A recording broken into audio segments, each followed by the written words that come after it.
They had a podcast on why our educational system is failing students. And they sort of looked historically at, sort of the standards movement that started back in the 50s around the Sputnik era, and we were trying to beat Russia. I feel like we're always trying to beat Russia. That's sort of a common theme, always circling back. And so they gave this really nice history about the standards-based movement and the testing environment. And it got me thinking a lot about, like, why are we doing the Teacher Academy? So policy is useful. Policy tells us what we should be doing. It comes from research. It helps shape some of the directions of education. But in my work, and I think the Teacher Academy, the spirit of the Teacher Academy is to take a fundamentally different approach. So I want to frame today's conversation around that. Yes, I know that you all as district leaders and players in the system of schools, you have to respond to policy. But I also know you also have a lot of agency. You get to make a lot of choices. And in the end of the day, what we do know about countries that have made transformations, in just like 10 short years, Finland fundamentally changed their educational system. We've been at this for over 40 years, and we have increased disparities between low-income, underrepresented minorities and more affluent white Asian peers. Why is that when we've been going after this for 40 years? And in other countries, they can figure that out. And I think the reason is, if you look at other countries, what they do differently is they invest in professional learning. They see teachers as the agents of change. And that is what I am about. So I'm fundamentally about teachers and school leaders are the agents of change. It is not policymakers. Policymakers can set agendas, but we often get the same story again. There's this great paper from Larry Cuban back in 1996 that policy comes and goes, we reform again and again and again, because policy often does not think about implementation. So the Teacher Academy is really about what goes on in the daily lives of youth, in the daily lives of teachers. And we really take seriously centering teachers and teacher professional learning, not student achievement. Student achievement comes as a result of teachers becoming agents, viewing themselves as learners in their profession, ongoing all the time over the course of your career. So I say that because that's really where Nicole and I are coming at this for the Teacher Academy. This is about teacher professional learning. So I'm going to share an example of some work that we've been involved in with a small group of teachers, a very small group of teachers. This is funded by the National Science Foundation. And what happens all the time, except for Carol Olson here, who's gotten like $30 million to affect the lives of thousands of kids in Orange County and in the world. They're all over the place, and hundreds of teachers. I get a measly, $1.5 million from the National Science Foundation. I've got like 6 teachers I'm working with right now. But these 6 teachers are doing pretty amazing things. And what we've been doing with them is we've set up what we call a participatory action research. And we are working closely with them side by side, and we're studying their practice. And what we've done is we go into their classrooms, we videotape, and we sit with them, and we do what we call these noticing interviews. And as a researcher, noticing interviews for me were a source of data. Well, it turned out that when we did this work with them, they actually came to be like a source of professional development for these teachers. They started telling us that over the course of the year, when we would go in and sit and talk with them about what they were noticing in their classrooms, they started becoming aware of things that they were noticing and they didn't know they were noticing. So I'm going to talk about this idea of noticing today and talk about why that's really important for what I think about as equity. We take very seriously shifting the power relations in classrooms, shifting who gets to be smart. I have some teenagers in the house. I always hear them talking about so-and-so being smart. And I said, we are going to stop using that word. Everybody is smart at all sorts of different kinds of things. Everybody's competent. Let's just stop assigning who gets to be smart and who doesn't. Or instead of stop assigning it, let's reassign who gets to be smart. Let's make that more expansive, more inclusive, broaden the definition of smart. Let's think about competence and strength. So that's the work we've been doing with these teachers. So let me tell you a little bit about what teacher noticing is. So noticing in general is we get good at seeing something because of our work in a profession, right? So I look at this, I see a broken window. But a trained investigator will actually see a lot more. If they were to look at that window, they're going to see the way that the glass is broken. They're going to see the trajectory of the glass. They're going to see if the window is, is there a part of the window that is, is the frame broken in certain kinds of ways because of something that got thrown in a certain kind of way. They're going to be able to notice lots of things that when I look at that, I am not going to be able to see it, right? So the same is the case for teachers. There's this idea that teachers direct their attention to some things. They also choose not to direct their attention to others, and sometimes they're just not able to see things. We know that we're blind to things. There's been so much research in the last few years about what we can and cannot see and what we bias and what we're not aware that we're not seeing. But teachers can also be intentional to choose to ignore some things, which I think is pretty important. And it's also the case that noticing is not just about what you see, but you're also interpreting what you're seeing.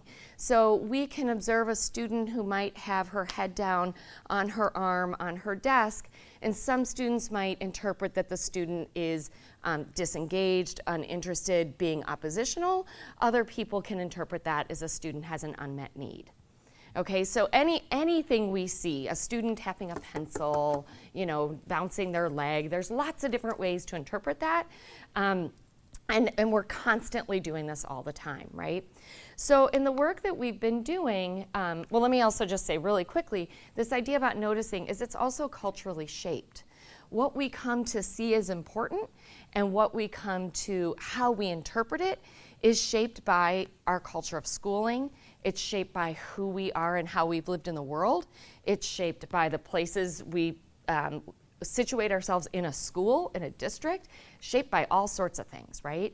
And so we might see a child tapping a pencil and say that they're not paying attention, but that's not always the case. We certainly know that a student who does not express an idea clearly could very well have very good reasoning. They're just still learning how to communicate those ideas, right? And just because someone has messy writing, it does not mean that they have sloppy thinking, and neatness certainly does not represent understanding.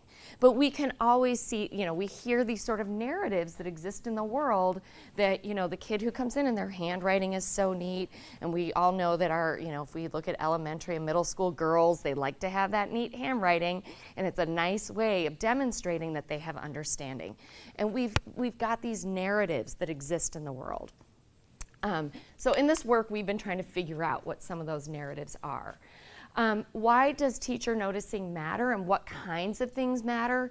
There's a lot of research that tells us that attending to student thinking is extremely important, and teachers historically haven't been particularly good at that. So my work for the last 15 to 20 years has sort of been trying to support teachers in developing their attention to student thinking. And there's been a whole bunch of people who have taken up this idea of noticing student thinking, and they've looked at teachers improving their noticing of kids thinking of algebraic thinking, of science, some various phenomena in science, looking at students' explanations and reasoning in language arts classrooms. How do we really understand how teachers attend to the complexity of kids' thinking in the content areas? There's this really great paper by a colleague of mine. I can't remember the title of it exactly, but it's something like fast, slow, lazy, smart. And this is this language that if we go into a school, we hear teachers using this, right? Oh, they're very slow at this. Oh, they're not so interested. Oh, they're kind of lazy. I'm not blaming teachers. I want to be really clear. This is just dominant discourse that we have in our society about kids. And as a mom of teenagers, I always feel kind of sad when I hear that, because all of us who are parents, we all know that kids are not just lazy, smart, slow, fast. They're much more complicated than that. We also know that teacher noticing of kids' cultural knowledge and practices is incredibly important for how teachers can work with and engage youth day to day. And I'm sorry I didn't finish that last one. I think it was getting late the other night. But you get the point. There's lots of things that matter. So why is noticing important? It helps teachers take perspective from kids, which we know if teachers begin taking kids' perspectives, when we talk about learning socio-emotional development kinds of things, wow. I mean, I think kids learn these kinds of things, how they're valued based on the kinds of interactions that they have with people. It also helps them think about noticing matters because it helps them be attentive to students' assets, students' strengths, students' competencies, and they could start centering those kinds of things rather than what students can't do. Let's focus on what kids can do and use that as a place to start. And what that does is it can help reposition students and develop their identities. Now I know that's a very academic phrase and I tried to think of a different way to say that, but the way I can say it is we can shift who gets to be the person in the room, who gets to be the one who gets called on all the time. We can shift who gets to be the one who's asked to come to the board and show an explanation. It's just shifting who are the people in the room who teachers unconsciously are ascribing a lot of value to them.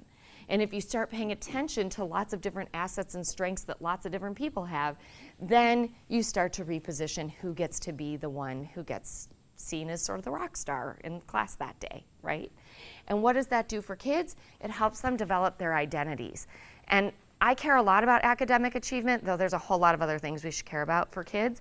And I think and certainly academic achievement is part of your identity. If you feel like you're doing well in school, that makes you feel really good about things. But I also think that it develops their identities as just people, as human beings, as people who are allowed to be in school and get to take up space in school and enjoy school, but also people who can do lots of meaningful things in the world, okay? So, and then that all leads to improved academic outcomes. There's all sorts of research that tells us this. So I think when we turn to policymakers and ask them for the answers, that's not always the place for the answers. The place for answers is trying to look at how what I think about, it's in our enactment of interactions in classrooms. So I'm going to show you a couple of examples of some teachers we've been working with. I'll show you one example today, and it's only one little clip because we don't have enough time. But we have these teachers who are really committed to creating equitable mathematics classrooms. I could almost put mathematics in parentheses because I think almost any teacher who's trying to do these kinds of equitable practices, these are the kinds of classrooms that they create. They create places where students have access and opportunity to engage with high quality tasks. How often do we hear our society, teachers, parents, others, making comments like, they're not able to do that yet? They're not quite able to do that yet. That's complicated. I understand that's complicated. I mean, you wouldn't ask someone to do something that they certainly can't do, but we do have to be mindful of who are we giving high quality work to and who aren't we giving high quality work to, and be mindful of that. We want to be teachers. These teachers recognize assets students bring to the classroom, and they design tasks to leverage those assets. They develop a very inclusive classroom participation structures that disrupt who gets to be smart. They attend to the needs of marginalized student groups. The teachers we've been working with, they're very attentive. They prioritize attending to the needs of marginalized student groups.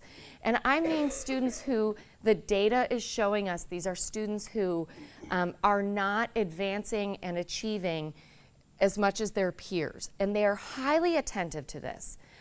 This is something they're thinking about all the time. And the last thing I want to point out about these teachers that we've been working with is that they challenge institutional systems.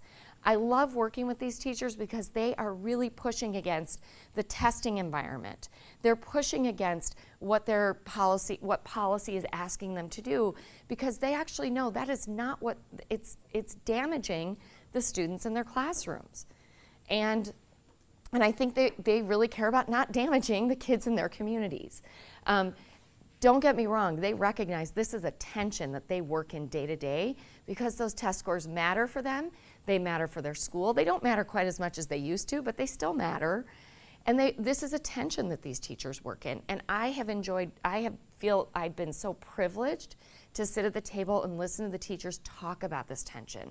They want their students to do really well on academically, but they are really deeply concerned that it is damaging them, that this is truly harmful to these youth.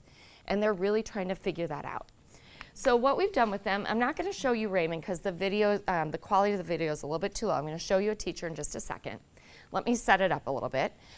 This is a teacher from Anaheim. Her name is Shannon Hoos. She works at a middle school in Anaheim. And I'm able to share that name with her because she's a co-researcher with me. And we've been working with Shannon and about 4 or 5 other teachers for about a year and a half now. And what I want to share with you today is a clip, just one little clip, where she talks about the kinds of things that she's noticing in her classroom and why and how she pays attention to those things. And the thing that I want to sort of put on the table for us to consider is oftentimes we talk about curriculum, which is this like big book and it's like this whole framework and what we have to do. And we think about the standards and we're trying to interpret, and teachers are doing a lot of work with that. But they're also in these moment-to-moment interactions with kids. And those all add up. I kind of think about it, I don't have a nice image yet for it, but I think about it as like a constellation of stars. And in any classroom, there are like 250 of them, right? Every lesson has like lots and lots and lots of interactions. I've actually thought I should try to count those sometime and see how many of these like 10 to 30 second interactions unfold in a classroom lesson.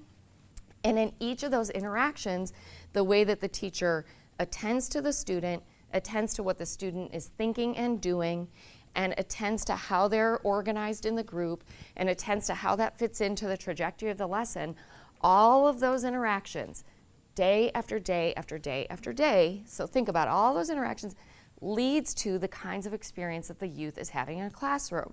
So we often think about the curriculum, we think about it, and all those things are important.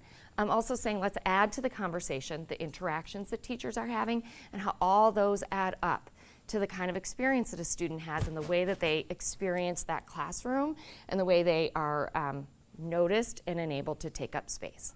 So I'm going to show you a clip from Shannon's class, and I'm trying to think where we entered in because I had this all planned to show you Raymond, and I watched this one yesterday, so I'm glad I had this on my mind. This is a class, Mesa. This is a Mesa class. How many know Mesa? Okay, so it's like the engineering sort of class, right? Okay, I'm trying to remember. This was about 18 months ago we were in her class. And in this lesson, she's running around. Oh, so you see it's Mesa there. Talk about noticing, right? So you see, so she is right here in the clip. The funny thing about Shannon, she is just moving around the room. She's, we actually talk about Shannon and another teacher we've been studying in Denver. We call them like chess masters. They themselves are moving, or they're moving kids around all the time. It's like a chessboard. So I'm going to show you this clip, and what I want us to pay attention to, we're going to watch a couple minutes, and what you're going to see happen is that you're going to watch some of the clip, and then it's going to fade out to Shannon in the noticing interview where I say to her, so what do you notice? Okay, and then we'll talk about what we think we see her noticing. Where's your stuff? You were doing amazing yesterday. I want to see more, okay? Let me get you a calculator. He got it? Okay. All right, so for you guys, these, you just gotta move. Stop trying to be perfect. It's a sketch. It's a sketch. Do you know the difference between like perfect drawing and sketch? Sketch, that's fine, that's good enough. Now just slap some numbers down there. So you approach two different, you approach the boy at the front and then this team right here. What kinds of things are you paying attention to in those interactions? So first thing, and this is kind of funny because I'm like, wow, this is 6 minutes in. That was a really long time for them to sit there and do nothing, right? He was sitting there still with his folder closed. I didn't even see anything. They were still sitting there. I think maybe there was one folder open, but I didn't see that, you know, there weren't any pencils moving. They weren't talking to each other. And I knew from the day before, or from the last time that I had seen them, no, it was the day before, that they had these drawings and they were like trying to draw these things perfectly like it was the photocopy. And really my intent is not, can you, like the standard we're working with is not, can you draw this perfectly, but once you have this, can you identify where those parts are and then calculate. So I felt like they were using that as a as a, a delaying mechanism, like, oh, if I work really hard on this, then she'll see that I'm busy and she'll leave me alone. So I wanted them to not have the excuse of, I'm still working on the drawing. So I tried to take away what my perception of what they were trying to do, and say, no, I don't care about that. But this is what I want to see. Interesting. Okay, good. Calculator, remember calculator? They're in that back blue box. So for that girl particularly, she had spent 10 minutes the day before doing a calculation that was 2.7 times 2.7, and she ended up with something like 76. And I was like, I have no idea how you got that. But she was working really hard on this calculation. And at that point I was like, okay, you get the idea because you're multiplying, so I understand that you get the concept of surface area, but this multiplication is getting in your way. So let's use a tool to get that hurdle out of the way. Again, trying to reduce those barriers so that she can really do what it is we're trying to accomplish right now and not get stuck and buried in some of those old things. So let's just pause there a minute. She had watched about 15 seconds, and there's a lot of noticing going on. So what kinds of things did you hear her talking about that she was noticing? What was she attending to? How was she understanding what she saw? Yeah. She was attending to their movement, physical. Movement of the hand. What other kinds of things did you hear about? Students' time on task, how long is getting them to actually get into the material. And how long did it take her the day before? And how long is it taking today? That's kind of interesting. What else did they attend to? The reasons they're off task. Yes. Yeah. Can you say more about the reasons they're off task? Yeah. What was she noticing? Well, she noticed that the kids were using the drawing as a pausing mechanism because maybe they didn't know how to do it. Also, the last thing she just mentioned, the multiplication. That's a real reason to not be able to move forward, but she figured out a way to allow the girl to move on. It's a patterns of behavior, because she's talking about yesterday. She's not looking at the student just in that moment. Yeah. The stuff. Yeah, so she's sort of looking at her, who do I know the student historically? What did I know about her yesterday? What maybe did I know about her a month ago? What do I know about her today? She didn't talk about a month ago in this clip, but she talked about it here. Yeah. She phrased it as how do I get them to achieve the goal? How do that? So her interpretation around what she's seeing is all about how do I help them get to where they need to be. So the interpretation around the math was like, so I know she actually knows how to do this kind of thing, but let's not have her sit there and multiply 27 by 27 or 27 by 2.7, which might have been what she was doing. If we were doing a noticing math thinking, it would have been interesting to sort of think about what was that student doing mathematically. But you can see just in that 15 seconds, there's like a lot of stuff she's noticing, right? So let's just keep going. We could talk about that 15 seconds for like an hour. Let's keep going. My grad students do that with me, so let's keep going. I don't know why you guys need computers right now, because you're just calculating, right? Go ahead and leave it there. Just don't open it. Again, just trying to, keep the distractions away. Like, this is what you're focusing on. So great, you have a computer. So she was like, okay, I'll go put it away. No, stay right here, right? Use your time. I don't know why you guys need computers right now, because you're just calculating, right? Go ahead and leave it there. Just don't open it.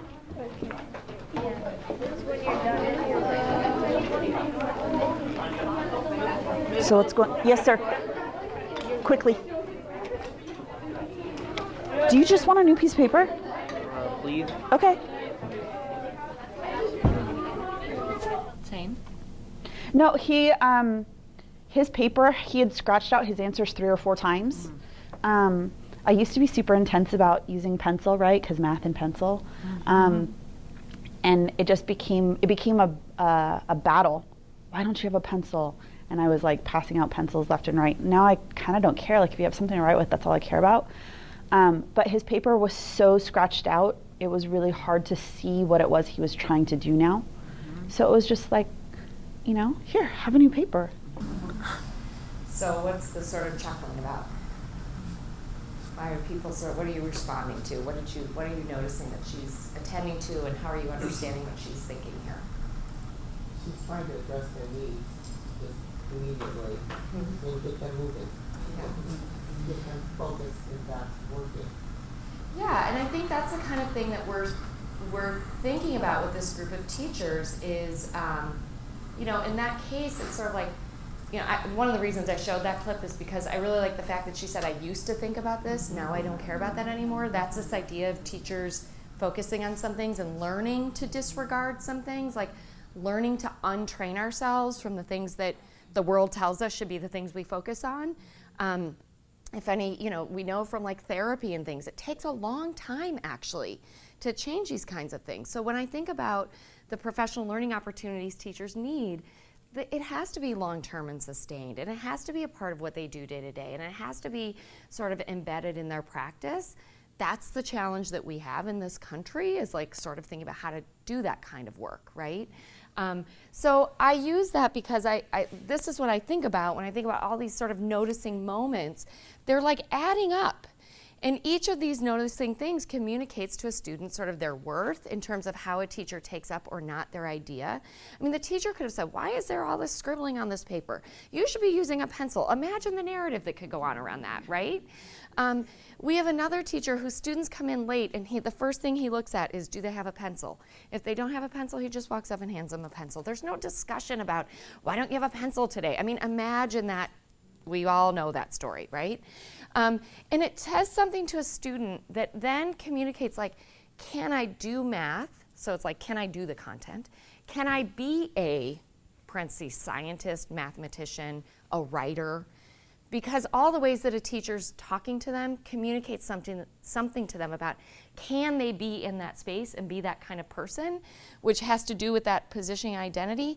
And then that helps them create this interest and motivation that in the world we love to talk about student motivation, but often we don't unpack what is affecting that. And so I think this kind of work is trying to do that. I just want to point to one thing in the packet, because it's great for me to share research, but the exciting thing is that what we've been doing is spending time with this group of teachers since July, and you will see a 2-page little packet, not packet, but stapled together. This is a professional development that this group of teachers has designed. And they have thought a lot about why do they notice the kinds of things that they do, and what kinds of experiences can we provide other teachers to try to help them develop more expansive noticing practices that will advance equity. And you could see that they sort of have this thing about an introduction to noticing, part 1. The second part is what they call the historical self, and understanding who are they historically as people, and why does that shape the kinds of things that they notice. They want to talk about the systemic history of schooling and how youth are positioned in school. They want teachers to really understand that. They think a lot about power and positioning, and they want to create some experiences for teachers to think about power and positioning in the classroom, their own power and positioning, and advance that work to think more about how their own personal histories show up in their teaching practice, in their noticing, how their beliefs influence the way that they interact with students, and how do they really try to think hard about the personal histories of youth in the classroom and their own personal histories, and where there's match or mismatch, and how they can try to get a better match so that they can support learners. And then the idea is like that would be like a 5-hour-ish full day session where you're really examining who are you as a person and how does that shape the kinds of things you notice. And then there would be a sequence of activities where my graduate students and I would run around Orange County and videotape in teachers' classrooms and do noticing interviews with them.